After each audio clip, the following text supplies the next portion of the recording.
Usually when these kinds of things happen, it's from water on the outside of the house. I was talking with the homeowner a couple days ago, and oftentimes from neglected gutters or gutter systems or clogged gutters, grading issues on the outside of the house.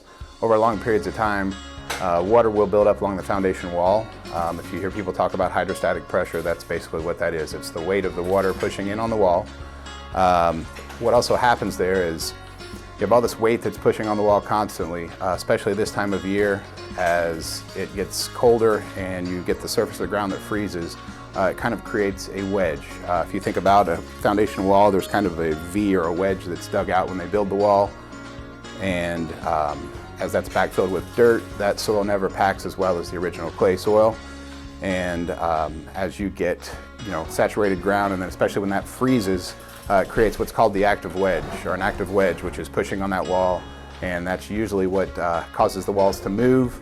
Installing the system that you see here, that helps to drain that water and keep it from sitting on the outside of the foundation for a long period of time.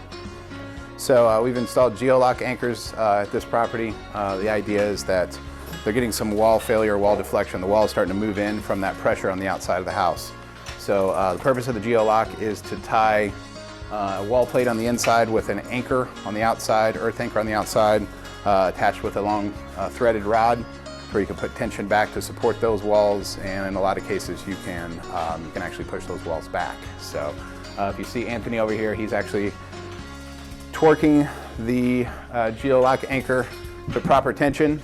One of the things that we actually do each year with our annual maintenance is to come back and actually check the torque settings on these, just to make sure that they're still holding that wall, supporting that wall, and if possible in time, like I say, trying to move that wall back.